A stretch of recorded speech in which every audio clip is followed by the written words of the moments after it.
Power is neither moral nor immoral. It is amoral. The ideal prince is not a saint, but a skilled actor. He knows when to show mercy and when to strike. Section 2.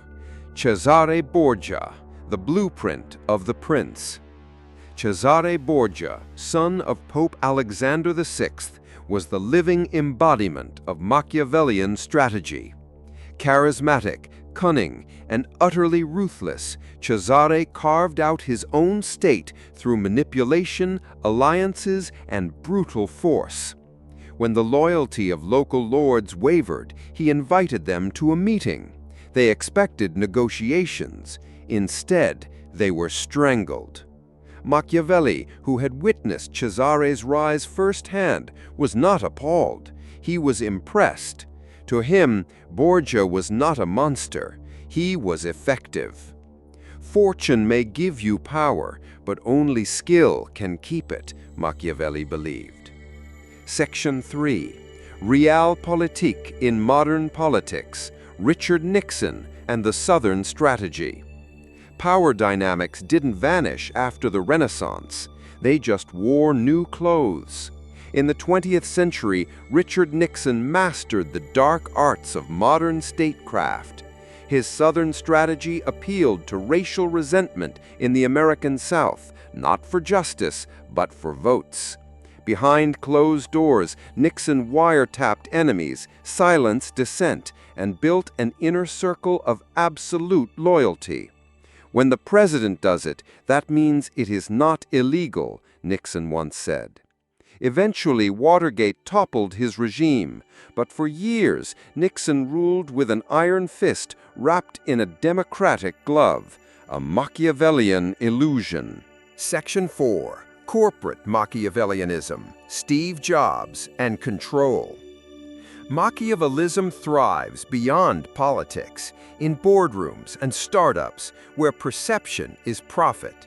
Steve Jobs, co-founder of Apple, was more than an innovator. He was a storyteller who controlled narratives with surgical precision. He rewrote history to marginalize contributors like Steve Wozniak. He publicly humiliated employees, then inspired them to create masterpieces. He was adored and feared, but above all, he was obeyed. Jobs understood that reality is negotiable, but perception is everything. Machiavelli would have admired that. Section 5. Hidden Machiavellians, Everyday Power Games. The Machiavellian instinct isn't just found in palaces or Silicon Valley. Look closer, in your office, your friend group, your feed. Social climbers who use charm as a weapon. Colleagues who flatter the boss but sabotage your project. Influencers who fabricate lifestyles to manufacture envy. They know what Machiavelli taught. Control the story, control the power. It's not always malicious, but it is calculated. Section 6. Global Machiavellianism, Putin, Xi, and the New Princes. Modern geopolitics is a chessboard, and some leaders play like grandmasters.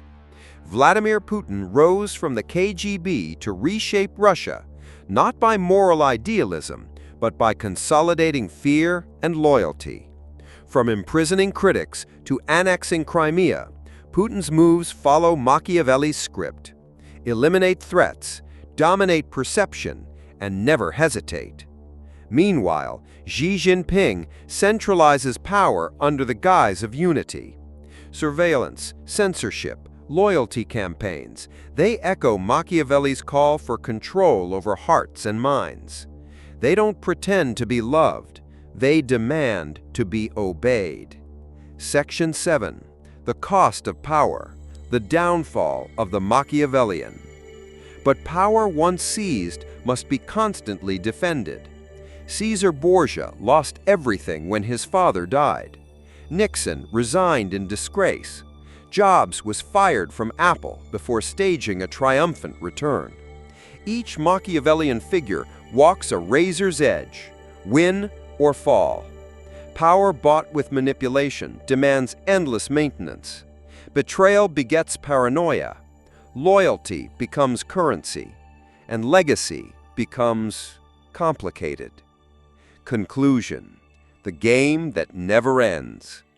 Machiavelli never insisted rulers must be cruel. He said they must be ready. To him, goodness was optional, effectiveness essential. His world is not ours in architecture, but it is in spirit.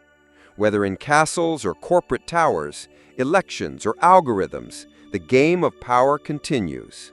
And so we must ask ourselves, are we players or merely pawns? If you found this journey into power illuminating, subscribe, like, and share. Leave a comment. Who do you think is the most Machiavellian figure of our time? Because remember, history doesn't repeat, but it rhymes with ambition.